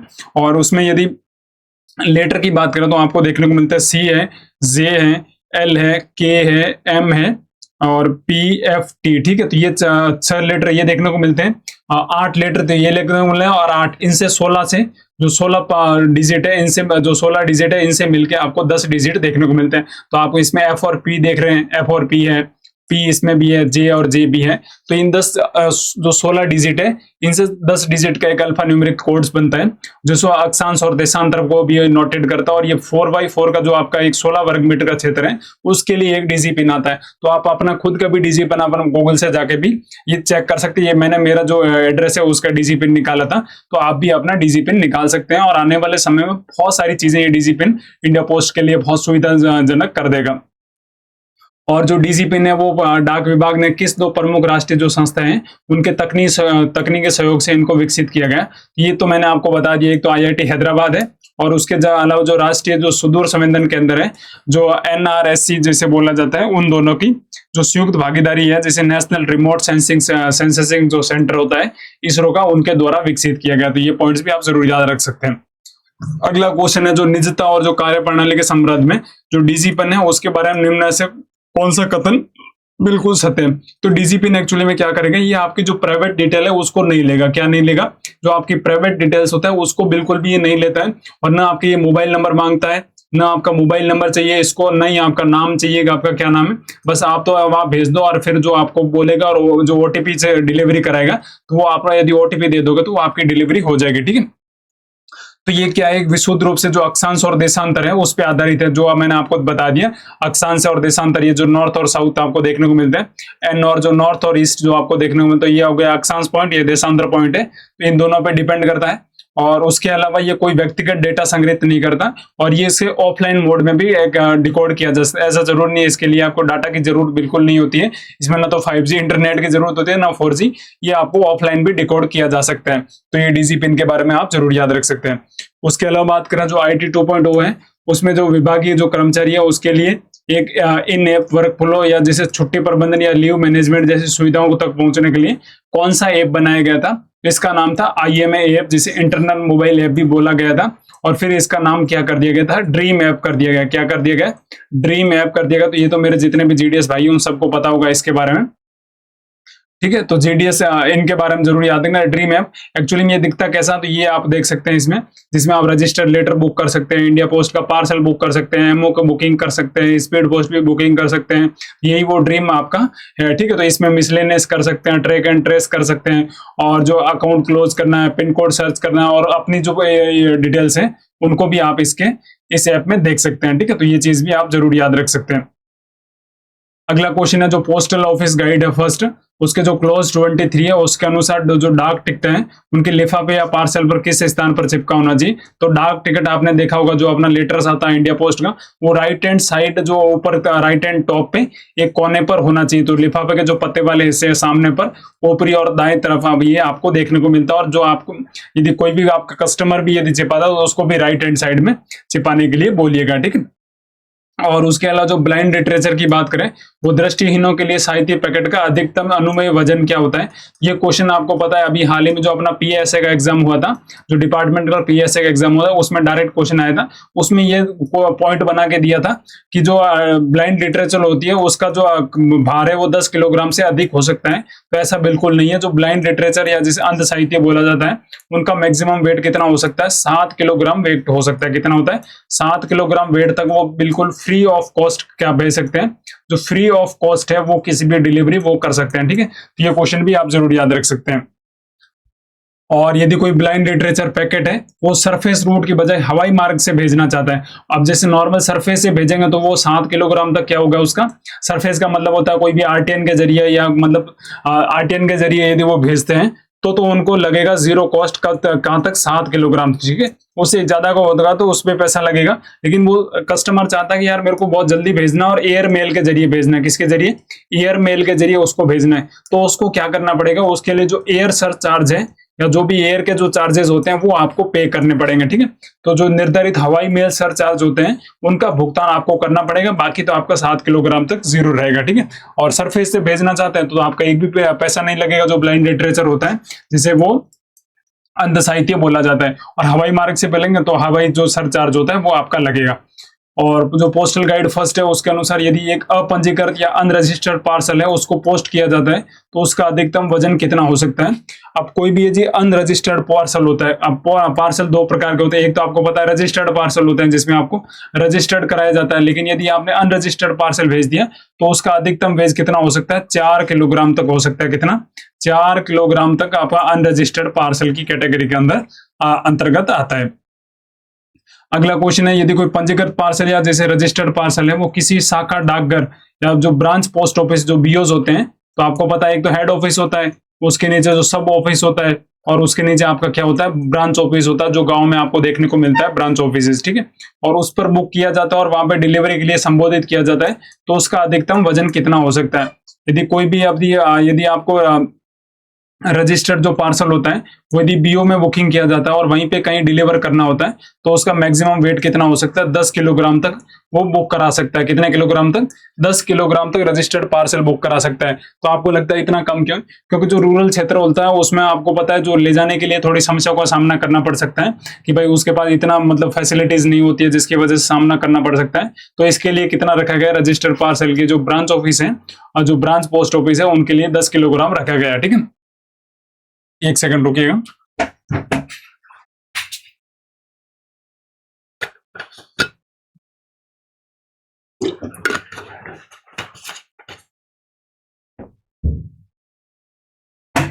अगला क्वेश्चन है जब वो कैंप पत्राचार होते हैं। ठीक है, तो कैंप पत्राचार क्या होते हैं? आपके दिमाग में क्वेश्चन है जब कैंप पत्राचार एक्चुअली में क्या होता है, ये तो हमें पता ही नहीं होता है। तो कैंप पत्राचार क्या होता है मैं आपको बताता हूँ। एक प्रकार का है स्पेशल बैग आता है। क्या आता है? स्पेशल बैग आता है। किसके लिए आता है? आपके दिमाग में क्वेश्चन है कि जो आरएमएस वाले होते हैं उनको सबको पता है कि क्या जो कैंप पत्राचार या कैंप बैग होते हैं वो क्या होते हैं। तो आपको पता है कि जैसे राष्ट्रपति मैडम वो कहाँ पे रहती है? दिल्ली पे रहती है। ठीक है, दिल्ली में रहती है। तो एक्चुअली अभी उनका मन करेगा कि गर्मियां ज्यादा है तो अगला 10 या 15 दिन के लिए वो कहाँ रहेगी? शिमला में रहेगी। अब यदि इंडिया पोस्ट से कोई बुकिंग जानी है वो तो अब दिल्ली जानी चाहिए थी, लेकिन दिल्ली में तो है ही नहीं मैडम, उनको कहाँ भेजना है? शिमला भेजना है। तो दिल्ली से क्या करेंगे? एक कैंप बैग बनाएंगे। क्या बनाएंगे? कैंप बना बैग बनाएंगे जो स्पेशल होगा और वो कहाँ पे डिलीवर किया जाएगा? शिमला में किया जाएगा जहाँ पे मैडम रहती है। तो ये सारी चीजें होती है, कैंप बैग बोला जाता है उसको। और भेजेगा जो पत्रों के संदर्भ में किया जाता है। तो जो भी दौरे या जो टूर पे गए उच्च अधिकारी होते हैं, कैंप बैग में आपको पता है गवर्नर साहब भी हो सकते हैं, कोई भी सीएम भी हो सकते हैं, उनके लिए भी कैंप बैग आ सकता है। अब पीएम के लिए भी कैंप बैग आ सकता है, राष्ट्रपति के लिए भी कैंप बैग आ सकता है। तो इन सब के लिए जो भी लोग हैं, इंपॉर्टेंट लोग हैं, वो यदि टूर पे जाते हैं या किसी दौरे पे रहते हैं तो उन उच्च अधिकारी को लिए एक प्रकार का बैग भेजा जाता है जिसको क्या बोला जाता है? Camp bag. उसमें होता कुछ नहीं है, वही लेटर्स होते हैं, वो नॉर्मल वहां रेजिडेंस में होते हैं तो वहां डिलीवर कर दिया जाता है, वहां है नहीं तो उसको कैंप बैग में दिया जाता है। और किसी जो डाक वस्तु है उसके मशीन द्वारा लगाए गए फ्रैंकिंग जो के निशान है, इंप्रेशन कैसे होने चाहिए? ये क्वेश्चन बहुत इंपॉर्टेंट है। अब बहुत सारे मेरे जो स्टूडेंट है उनको पता ही नहीं है फ्रैंकिंग होता है क्या, एक्चुअली में काम कैसे करते हैं। इन लोगों ने देखा होगा लेकिन इनको पता नहीं है। तो मैं फ्रैंकिंग को पूरा डिटेल में समझाऊंगा। तो इस पे इसका सही आंसर पहले देख लेते हैं। इस पे स्पष्ट और विशिष्ट, क्लियर और डिस्टिंग होना चाहिए। ये पॉइंट तो है कि फ्रैंकिंग साफ साफ दिखनी चाहिए। और चमकीले लाल रंग या जो ब्राइट रेड कलर है, जब एक्चुअली में जब फ्रैंकिंग मशीन स्टार्ट हुई थी तो रेड कलर का यूज किया जाता था, लेकिन अभी उसमें ब्लू कलर को भी उसका यूटिलाइज किया जाता है, मतलब बहुत सारे कलर। तो ये पॉइंट भी सही है। और एक दूसरे को ओवरलैप या चढ़े हुए नहीं होने चाहिए। जो भी पॉइंट्स होते हैं उससे रिलेटेड वो भी उस पर ओवरलैप या एक दूसरे के ऊपर छपे हुए नहीं होने चाहिए। तो इसका ऑप्शन क्या रहेगा? सी। अब एक्चुअली में जो मैं आपको फोटो दिखा देता हूँ उसको फ्रैंकिंग बोला जाता है। किसको बोला जाता है? ये जो आपको पिक्चर दिख रही है इसमें फ्रैंकिंग है। तो इसमें से सबसे ऊपर का जो पॉइंट आपको दिख रहा है ये रजिस्टर्ड पोस्ट है। तो इसकी जगह रजिस्टर्ड पोस्ट भी हो सकता है, क्लासिक मेल भी हो सकता है, या बुक पोस्ट भी हो सकता है। ठीक है, और स्पीड पोस्ट भी हो सकता है, रजिस्टर्ड पोस्ट भी हो सकता है। तो सबसे पहले उसके बाद भारत का लोगो होता है। और उसके अलावा यहाँ जो पोस्टेज होता है फ्रैंक वैल्यू होती है। जैसे रजिस्टर्ड पोस्ट है तो उसके लिए 40 रुपए हो गए, और स्पीड पोस्ट है तो उसके लिए 55 रुपए हो गए। जितने भी रुपए होंगे वो यहाँ पे दिखाई देंगे। और उसके अलावा ये जो यहाँ पे कोड दिया जाएगा वो है हर एक जो सर्कल होगा उसका पिन कोड होगा कि कहाँ से ये फ्रैंकिंग बुकिंग हुई है। ठीक है, तो वो पॉइंट आप याद रख सकते हैं। और यहाँ से आपको पता है ऑथेंटिकेशन कोड्स होते हैं, ये आपको देखने को मिलेंगे। यहाँ प्रीमियम जो एड्रेस और एनी अदर स्पेशल सर्विस होती है। और ये मेल आइटम नंबर्स भी होते हैं, ये मेल आइटम नंबर है। और ये किस डेट को बुकिंग हुआ तो उस डेट के बारे में भी ये बताता है। तो और इसके अलावा जो लाइसेंस है कि भाई ये किस आदमी का है, किसका लाइसेंस, तो ये सारी चीजें देखने को मिलती है। इसमें पिन कोड भी है, उसमें डेट भी है, रजिस्टर्ड पोस्ट है, स्पीड पोस्ट है, वो भी दर्शाया होता है। और उसके अलावा ऑथेंटिकेशन कोड भी होते हैं, लाइसेंस नंबर भी होता है, फ्रैंक वैल्यू भी होती है। और इंडिया का जो भारत और इंडिया ये चीज लोगो भी इंडिया का आपको देखने को मिलता है। तो उम्मीद करता हूं ये होता है आपका फ्रैंकिंग मशीन। जो ये तो ब्लू कलर में है लेकिन ये रेड कलर में भी होता है। कौन से कलर में वो होता है? रेड कलर में भी फ्रैंकिंग मशीन आपको देखने को मिलता है। अगला क्वेश्चन है कि जो लावारिस होते हैं या जिसे अनक्लेम बोला जाता है, अस्वीकृत या किसी ने स्वीकार नहीं किया उसको, या जो बिना पते वाले लेख होते हैं। कई बार क्या होता है कोई जैसे आपको जैसे बुकिंग कराई आपने, ठीक है, बुकिंग कराई और फिर उसमें क्या कि जो आपने इस तरह से मतलब छोटे छोटे अक्षरों से लिखा या पानी से भीग गया किसी वजह से, यदि उसका जो एड्रेस है वो जो आपका सेंडर एड्रेस और जो सेंडर एड्रेस है वो किसी वजह से आपका मिट गया। अब मिट गया तो फिर पता कैसे लगाओगे भाई कि ये कहाँ से है, किसने बुकिंग किया? तो ऐसी सिचुएशन जब बन जाती है तो उसमें गणतव्य या प्रेषक तक नहीं पहुंचाया जा सकता। अब जैसे आपने किसी को लिखा है, भाई किसी को लेटर भेजा है, उसने तो स्वीकार नहीं किया और जो आपका एड्रेस था वो खत्म हो गया। तो ये भी सिचुएशन होती है जिसमें अनक्लेम होता है। तो उनको कहाँ पे भेजा जाता था, उनको जो लौटाए गए पत्र होता है उनको RLO में भेजा जाता है। किसमें? RLO, जो एक रिटर्न लेटर ऑफिस होती है। जैसे राजस्थान की जो रिटर्न लेटर ऑफिस है वो कहाँ पे आपको देखने को मिलती है? लखनऊ में। कहाँ पे? लखनऊ में, ठीक है। तो अलग अलग सर्कल के लिए अपना अपना RLO होता है, तो उस RLO में भेजा जाता है। और फिर वो क्या, RLO वाले क्या करते हैं, फिर वो उस लेटर को ओपन करेंगे, जो भी लेटर था उसको क्या करेंगे, ओपन करेंगे, फिर ट्राई करेंगे कि यार उसकी जो भी इंपॉर्टेंट डाटा है, कहाँ से आया है, किस बैंक से बना, फिर वो संपर्क करके ट्राई करते हैं उसको डिलीवर कराना है, ठीक है। तो जितने भी जो अनक्लेम हो जाते हैं, लावारिस होते हैं, उनको किसके पास भेजा जाता है? RLO के पास। RLO क्या करता है? उनको ओपन करता है, फिर देखता है कि इसमें क्या सूचना थी या कोई अंदर और भी नंबर किससे रिलेटेड है, तो वो संपर्क करके फिर उसको डिलीवर कराते हैं, ठीक है। अगला है कि जो फॉरेन कंट्रीज हैं उसमें भेजे जाने वाले जो लेख हैं, जितने भी जो लेटर्स होते हैं उन पे लिखने के लिए किस लिपि और अंकों का उपयोग किया जाता है? ये क्वेश्चन भी बहुत बार एग्जाम में आ चुका है। जो फॉरेन लेटर्स होते हैं उसमें तो आप हिंदी में तो लिख नहीं सकते कि भाई सुमन का जो सुमन चौधरी है उसको हमें लेटर भेजना है, और ये सुमन चौधरी कहाँ पे रहती है? ये आपके रहती है मॉरिशस में। तो ऐसे तो लिखो नहीं सुमन चौधरी मॉरिशस, और उनके जो भी जिप कोड होते हैं वो आप डाल दोगे, तो वहां तो मॉरिशस में जब ये आर्टिकल जाएगा उनको तो क्या पता है सुमन चौधरी लिखा है। तो उसके लिए आपको क्या करना पड़ेगा, जो भी फॉरेन आर्टिकल्स होते हैं उसमें आपको रोमन लेटर्स में लिखें। रोमन लेटर्स का मतलब होता है आपको लिखना पड़ेगा जो सुमन चौधरी है ये इसको आप इंग्लिश में लिखना पड़ेगा, और आपका जो जिप कोड है उसको अरेबिक फिगर्स में लिखना पड़ेगा, ठीक है। तो अरेबिक फिगर्स क्या होता है? 1 2 3 4 ये होता है। तो इन दो चीज का यूज कर सकते हैं, इसके अलावा एड्रेस में किसी चीज का यूज मत करना, ठीक है। तो रोमन लेटर्स और जो अरेबिक फिगर्स है उनका यूज किया जाता है जब भी हमें कोई विदेशी देश में कोई भी अपना लेटर भेजना होता है। और जो पीओ गाइड फर्स्ट है उसके अनुसार कोई डाक कर्मचारी या पोस्टल ऑफिशियल किसी ग्राहक के पार्सल पर स्वयं डाक टिकट चिपका सकता है क्या? अभी जैसे कोई भी ग्राहक आपके पास है कि उसको कोई भी डाक टिकट चिपकाना, तो वो सिर्फ और सिर्फ काम किसका है? जो ग्राहक स्वयं का। उस पे जो यदि डाक कर्मचारी जो पोस्टल ऑफिशियल है वो बिल्कुल भी उन डाक कर्मचारियों को डाक टिकट जो चिपकाने हैं उनकी बिल्कुल स्ट्रिक्टली फॉरबिडन या मतलब मनाही रहती है। कई बार क्या होता है कि जो डाक कर्मचारी होते हैं उनको बोल दिया जाता है कि तुम चिपकाओ ये सारी चीजें करना है, उस सारी चीजों को बचने के लिए ये पॉइंट इंपॉर्टेंट है, ठीक है। अगला क्वेश्चन है जो पोस्टल मैनुअल जो वॉल्यूम 5 है उसके अनुसार जो ऐसी प्रथम श्रेणी फर्स्ट क्लास का जो प्रधान डाकघर हेड पोस्ट ऑफिस जो सर्किल के मुख्यालय या हेडक्वार्टर्स ऑफ द सर्कल पर स्थित होता है उसे क्या कहलाता है? ये भी इंपॉर्टेंट क्वेश्चन है और ये प्रीवियस ईयर का भी क्वेश्चन है, ठीक है। अब ये चीज समझना, यदि आपका कोई भी सर्कल होता है, कौन सा होता है? कोई भी जो सर्कल होता है और सर्कल में जो भी इंपॉर्टेंट आपका हेड पोस्ट ऑफिस होता है जो HPO होता है, वो हेड पोस्ट ऑफिस जो सर्कल के मुख्यालय होता है और फर्स्ट क्लास का वो प्रधान डाकघर होता है, उसे किस नाम से जाना जाता है? जनरल पोस्ट ऑफिस या जिसे GPO के नाम से जाना जाता है। क्या बोला जाता है? जनरल पोस्ट ऑफिस या GPO। ये क्या होता है? ये तो आपके जो भी सर्कल्स होते हैं, इंडिया में आपको पता है कितने सर्कल होते हैं? 23 सर्कल्स आपको देखने को मिलते हैं। तो ये सर्कल होना चाहिए, उसके अलावा ये हेड पोस्ट ऑफिस होना चाहिए और ये first class head post office होना चाहिए, ठीक है। तो उसको किस नाम से जाना जाता है? GPO के नाम से। और इंडिया में जो इंपॉर्टेंट GPOs है उनके मैं आपको लिस्ट बता दूं, ये आप देख सकते हैं। एक तो आपका मुंबई GPO देखने को मिलता है, उसके अलावा जो दिल्ली GPO है, जो चेन्नई का GPO है, कोलकाता GPO है, बेंगलुरु जो GPO है, और ये अहमदाबाद GPO है। तो इन सारी चीजों को आप याद रख सकते हैं, ठीक है। ये सारे प्राइमरी फर्स्ट क्लास ऑफिस होते हैं जिन्हें प्राइमरी फर्स्ट क्लास जो हेड पोस्ट ऑफिस के नाम से भी जाना जाता है। तो इनका क्या नाम है? GPO। अगला क्वेश्चन है जो पोस्टल मैनुअल वॉल्यूम जो 7 है, उसका जो ए ऑर्डर होता है, ये दो प्रकार का ऑर्डर होते हैं, एक तो होता है ए ऑर्डर, एक होता है बी ऑर्डर। ये दो क्वेश्चन है बहुत इंपॉर्टेंट और ये किससे रिलेटेड है? RMS से रिलेटेड है। किससे रिलेटेड है? RMS से, ठीक है।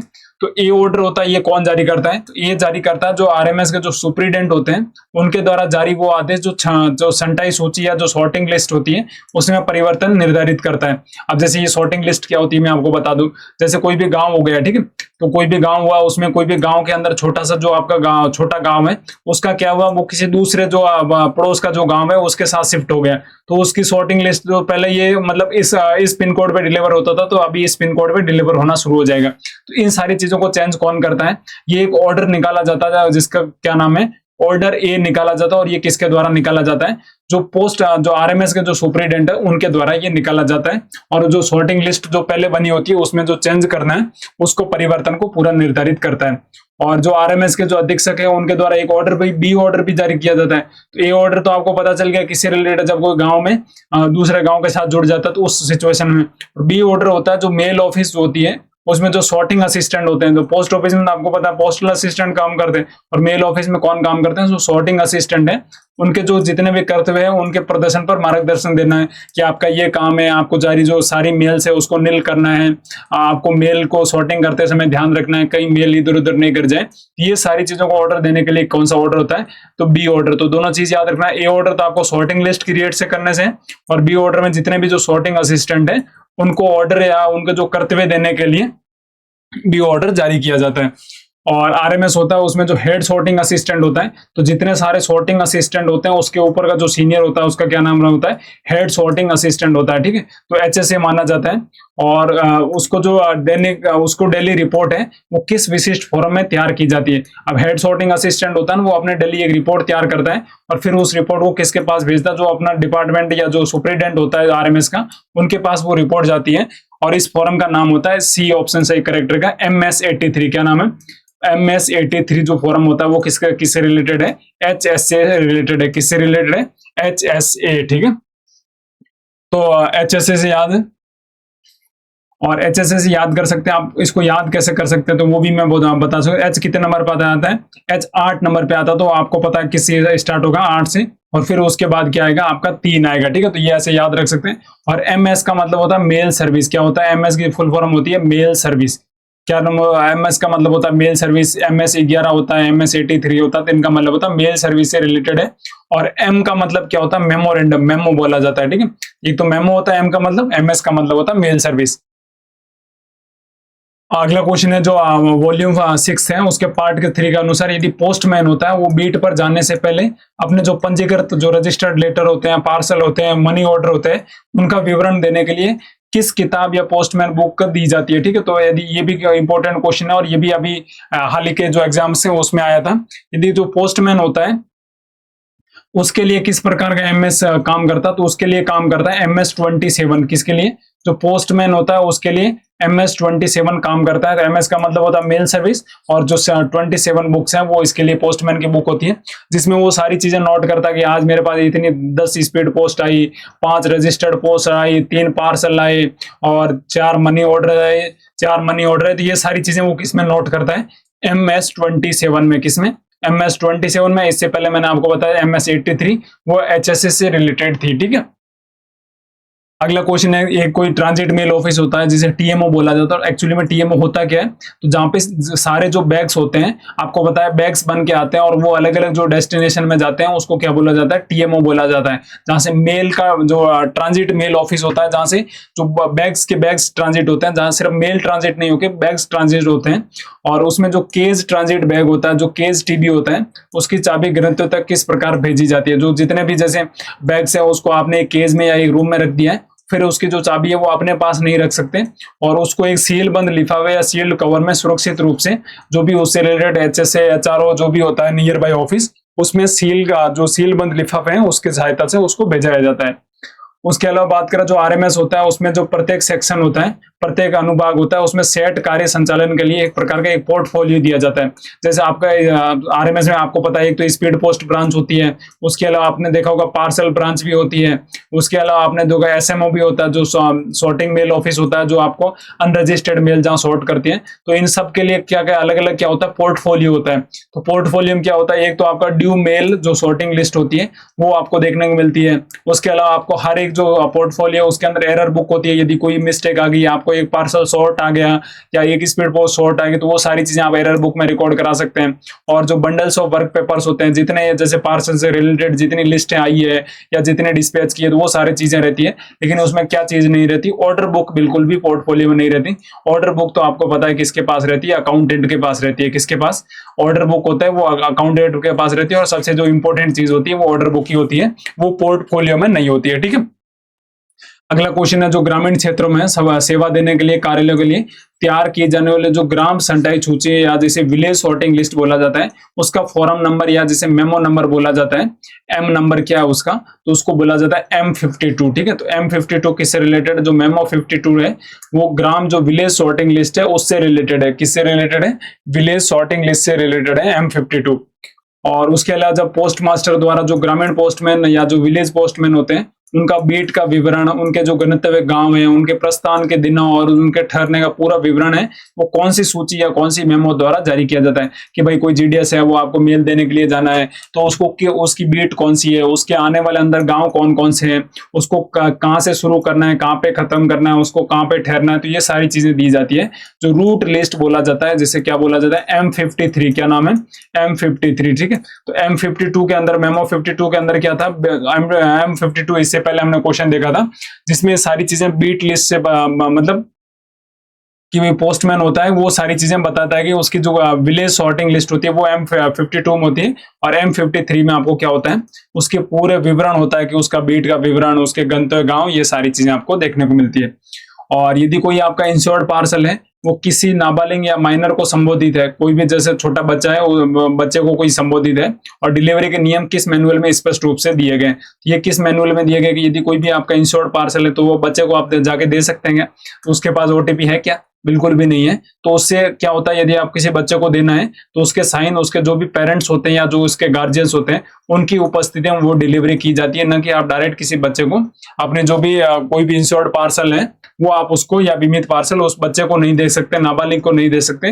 दे तो उसको सकते हैं, लेकिन उसके पेरेंट्स की उपस्थिति में सिर्फ और सिर्फ उसको दिया जाता है। ये जो पोस्टल मैनुअल वॉल्यूम 6 है, उसका पार्ट 3 है, उसके अंदर इससे रिलेटेड पूरी रेगुलेशन दी गई है। अगला क्वेश्चन है, जो डायरेक्ट पोस्ट होता है वो सेवा के तहत जो विज्ञापन या जो बिना पते वाले अन्य एड्रेस जो प्रचार सामग्री है वो भेजने के लिए एक बार में न्यूनतम कितने आर्टिकल्स की आवश्यकता होती है। ये इंपॉर्टेंट क्वेश्चन है। अब डायरेक्ट पोस्ट एक्चुअली में होता क्या, ये चीज भी हमको पढ़नी है कि डायरेक्ट पोस्ट होता क्या है। ये दिमाग में आपको क्वेश्चन आया होगा कि डायरेक्ट पोस्ट होती क्या है। अब डायरेक्ट पोस्ट के लिए मैं आपको बता दूं, अच्छा क्वेश्चन है कि जैसे आपने बहुत बार सुना होगा कि भाई जो ये विज्ञापन आते हैं, आपके पता है कि जो स्कूल का विज्ञापन हो गया, या किसी भी जैसे अपने शहर में जो नई समोसा की दुकान खुली है, या ये सारे विज्ञापन है, ये आपने बहुत बार देखे होंगे। ये किसके जरिए आते हैं, आपके न्यूज़पेपर के जरिए आते हैं। जैसे न्यूज़पेपर आपने खोलते हैं तो उसके साथ 2 या 3 विज्ञापन आपको देखने को मिलते हैं। तो यही सेम स्कीम इंडिया पोस्ट के अंदर भी है। ठीक है, तो इंडिया पोस्ट में भी है, जिसको क्या नाम है, डायरेक्ट पोस्ट है। तो ये डायरेक्ट पोस्ट यदि आप इंडिया पोस्ट को देंगे तो इंडिया पोस्ट के जितने भी जो जीडीएस और जो जितने भी कर्मचारी होते हैं या जो पोस्टमैन होते हैं, वो इनडायरेक्ट पोस्ट को अपने जो क्षेत्र है उसमें जाके उसको बांट देंगे कि भाई ये पोस्ट है, इसको आपको क्षेत्र में देने को लिए आपको बुकिंग कराई गई है। ठीक है, तो अभी कोई भी जैसे क्लाइंट होगा वो मिनिमम उसको कितनी बुक करानी पड़ेगी, 1000 उसको जो डायरेक्ट पोस्ट है उसको बुकिंग करानी पड़ेगी। जो पैम्पलेट्स आप स्कूल के होंगे, किसी का प्रचार करना है तो उसको मिनिमम कितनी बुक करानी पड़ेगी, 1000 बुकिंग करानी पड़ेगी। और उसको यदि 50,000 से अधिक वस्तु एक साथ भेजता है, वो 1000 तो उसको मिनिमम करने पड़ेगी, लेकिन 50,000 से अधिक वस्तु एक साथ भेजता है तो उसको कितना डिस्काउंट मिलेगा, उसको 5% का डिस्काउंट मिलेगा। उसको कितना डिस्काउंट मिलेगा, उसको बुकिंग के टाइम उसको कितना डिस्काउंट मिलेगा, 5% का। और उसके अलावा एक जो इंडिया पोस्ट की और सिस्टम होता है जिसे बुक नाउ पे लेटर भी बोला जाता है, बीएनपीएल बुकिंग होता है। ठीक है, तो बीएनपीएल में एक्चुअली में क्या होता है, तो जितने सारे आपके एटीएम कार्ड्स होते हैं, जितने सारे आपके पास एटीएम कार्ड घर पे आते हैं, या पैन कार्ड आपको घर पे आता है, एटीएम कार्ड, पैन कार्ड, और जितने भी बैंक डायरी, ये सारी चीजें आपके पास आती है, तो ये बीएनपीएल सिस्टम से बुकिंग होके आती है। तो बीएनपीएल एक इंडिया पोस्ट का सिस्टम होता है जिसे बुक नाउ पे लेटर होता है। ये बैंक पूरा ऑर्डर देती है कि हमें 1000 जो आपके एटीएम कार्ड है उनको मतलब पैकिंग करके आपको भेजना है, बुकिंग करके। ठीक है, वो पहले पैकिंग करके देते हैं और फिर हम उसको बुकिंग करके भेजते हैं। तो उसमें क्या होता है, बुक नाउ मतलब बुक तो अभी करा दो, लेकिन इसका पेमेंट क्या आप बाद में एक साथ भी कर सकते हैं। ठीक है, और जो थोक ग्राहक होते हैं उनके लिए भुगतान की नियत तिथि क्या निर्धारित की गई कि जिस महीने में बिल उत्पन्न हुआ है उस महीने के अंतिम दिन आपको ये पेमेंट करना पड़ेगा। यदि आपने 1 से 5 तारीख के बीच में सारी बुकिंग करा दी और सारी बुकिंग भेज गई और वो मतलब डिलीवर भी होगी, तो आपको पेमेंट उस महीने के लास्ट जो 30 या 31 तारीख जो भी मंथ की लास्ट होती है उस दिन आपको उसका बीएनपीएल का पेमेंट करना पड़ेगा। तो ये क्वेश्चन भी आप याद रख सकते हैं। अगला क्वेश्चन है, यदि कोई भी स्पीड पोस्ट आपने बुक कराई है और किसी भी पार्सल या दस्तावेज जो गुम होने या जो क्षति होने की स्थिति में विभाग द्वारा जो मुआवजा है वो कितना दिया जाएगा। यदि आपने कोई स्पीड पोस्ट बुकिंग कराई है और पार्सल भी बुकिंग करा है, यदि वो पूरा खत्म हो गया है, नष्ट हो गया है, तो उस सिचुएशन में इंडिया पोस्ट क्या करेगा, वो जो भी पार्सल होता है उसका वास्तविक मूल्य दे देगा, या तो या 1000 रुपए, मतलब कितना, 1000 रुपए उससे रिलेटेड या जो भी कम हो। ठीक है, यदि हम जो भी कम है वो देगा, या तो जैसे उसकी कीमत 576 रुपए है, आप जो आपने पार्सल बुक करा है उसकी वास्तविक वैल्यू 576 है, तो आपको 576 वो दे देगा। और यदि आपको उसकी कीमत भाई 1000 से ज्यादा है, तो 1000 से ज्यादा है तो इंडिया पोस्ट कितना देगा आपको, 1000 रुपए, उससे रिलेटेड आपको सारी चीजें 1000 रुपए दे, आपको उसको वापस पे कर देगा।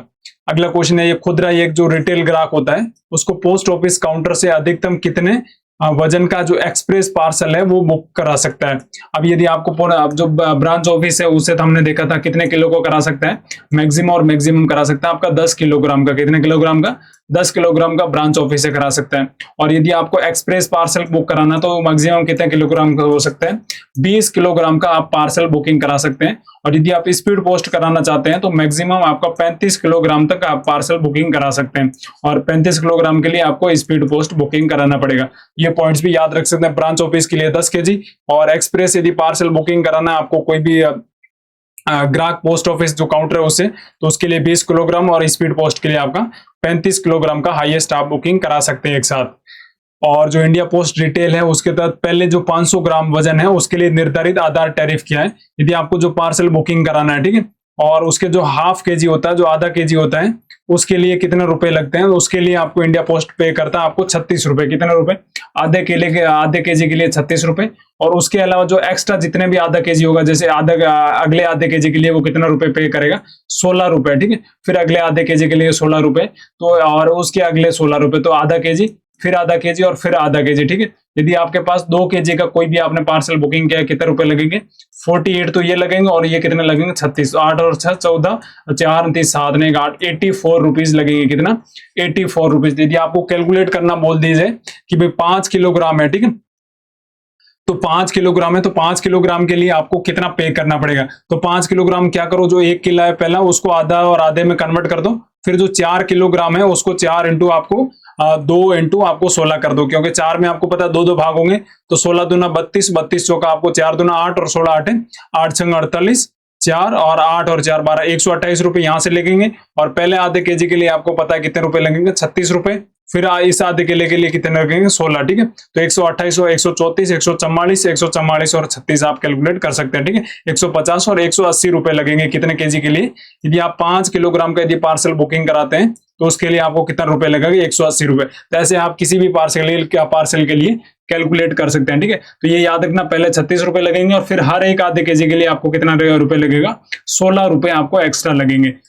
तो ये क्वेश्चन है, आपसे कोई यदि क्वेश्चन भी पूछ ले कि भाई आप जो पोस्ट ऑफिस में हो तो उसमें यदि मुझे 10 किलो का पार्सल बुक कराना है तो मुझे कितने रुपए देने पड़ेंगे, ठीक है। तो 10 केजी है तो 10 केजी को आप देख लो, यदि 10 केजी का आपको पूछ रहा है तो 10 केजी में पहले 1 केजी के लिए 36 और 36, 42 और 52 रुपए लगेंगे पहले 1 केजी के लिए। और फिर 9 को आपको पता है 2 से गुणा कर दो, और फिर उसको 16 से गुणा करके उसको ऐड करके आप ये सारी चीजें निकाल सकते हैं। अगला क्वेश्चन है, जो स्पीड पोस्ट है उसके माध्यम से देश भर में कई कंट्री वाइड भेजने के लिए 50 ग्राम तक के जो दस्तावेज होते हैं, डॉक्यूमेंट होते हैं, उसकी आधार शुल्क क्या है। तो इनके जो आधार शुल्क है इसमें बहुत सारे चेंजेस किया गया, जो अब नई आपको पूरे यदि लोकल में भेजना तो कितना रुपए लगेंगे, 19 रुपए लगेंगे। और आपको कई बार कंट्री साइड में भेजना है तो आपको यदि 50 ग्राम भेजना है तो आपको कितना रुपए देना पड़ेगा, 47 रुपए। और ये जो सारी नई अभी हाल ही में जितनी भी नई रेट्स आई है उनको आप एक एक करके देख सकते हैं इस पोस्ट के जरिए, ठीक है।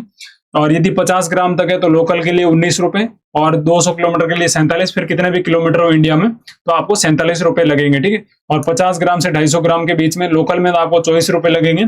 और जो आप तो जो मतलब 200 किलोमीटर से ज्यादा फिर उसमें 59, 63, 68, 72 और 77 ऐसे अलग अलग रेट्स आपको देखने को मिलेगी, ठीक है। और उसके अलावा जो 10% डिस्काउंट है स्टूडेंट के लिए, एजुकेशनल इंस्टीट्यूट फ्रॉम 1 नवंबर 2025, उसको क्या बोला जाएगा, ज्ञान पोस्ट भी बोला जाएगा। इससे रिलेटेड भी क्वेश्चन आया था अभी अपने एग्जाम में, जो 10% डिस्काउंट दिया जाएगा स्टूडेंट के लिए। तो ये रेट्स भी आप जरूर एक बार रिमाइंड कर लेना, और इससे ये स्क्रीनशॉट भी जरूर ले लेना। और अगला क्वेश्चन है, जो पीएलआई होती है जिसे पोस्टल लाइफ इंश्योरेंस बोला जाता है, उसके अंतर्गत कोई भी एक आदमी है वो अधिकतम कितना जो बीमा है वो करा सकता है, मैक्सिमम सम है, अधिकतम बीमा कवर कितना कराया जा सकता है। तो उसके लिए सही ऑप्शन क्या रहेगा, 50 लाख तक का मैक्सिमम वो बीमा करा सकता है। किसके जरिए, जो पीएलआई स्कीम है, जो पोस्टल लाइफ इंश्योरेंस है उसके तहत कितना इंश्योरेंस कराया जा सकता है, 50 लाख रुपए का। ये क्वेश्चन भी इंपॉर्टेंट है, ये भी एग्जाम में आ चुका है। और उसके अलावा जो एक नन्यता जो सॉफ्टवेयर है वो उसका मुख्य उपयोग डाक विभाग में किस कार्य के लिए किया जाता है। तो इसका सही आंसर है, जो लेटर बॉक्स होते हैं उसकी निकासी की निगरानी या जो उसकी क्लियरेंस मॉनिटरिंग होती है उसके लिए जो नन्यता सॉफ्टवेयर है उसका यूटिलाइज या उसका उपयोग किया जाता है। ये नन्यता सॉफ्टवेयर है जिसका यूज किया जाता था जो लेटर बॉक्स है उनको ओपन करने और उसकी निगरानी के लिए।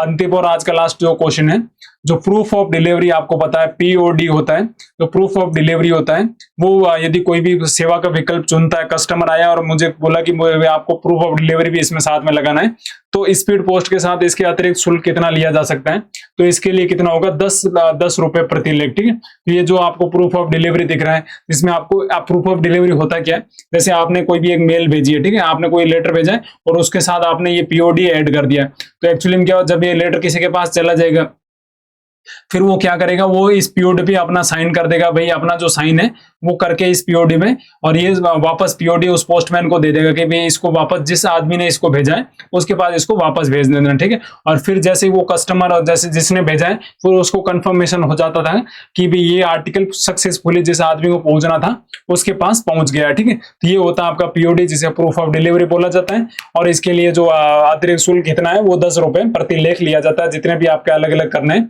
जैसे 10 पोस्ट करनी तो 10 लगेंगे, उस पर अलग अलग 100 रुपए आपके एक्स्ट्रा लग जाएंगे। ठीक है, लेकिन उसमें आपका प्रूफ ऑफ डिलीवरी मिल जाएगा कि इंडिया पोस्ट ने उसको डिलीवर की। मोस्टली जो कोर्ट से रिलेटेड जितनी सारी चीजें होती है उनके लिए पीओडी बहुत सारे लोग भेजते हैं। ठीक है, तो ये रहे आज के इंपॉर्टेंट 50 क्वेश्चन, और आपके कितने क्वेश्चन सही हो रहे हैं वो जरूर बताइएगा, और ऐसी इंटरेस्टिंग क्लासों के लिए आप लगातार हमको फॉलो करते रहिएगा। मैं आपके लिए बहुत सारी अच्छी चीजें लेके आऊंगा बहुत जल्द। और तो आज के लिए शुक्रिया, मिलते हैं कल इसी एनर्जी के साथ एक और वीडियो के साथ, तब तक के लिए आप सभी का धन्यवाद, शुक्रिया।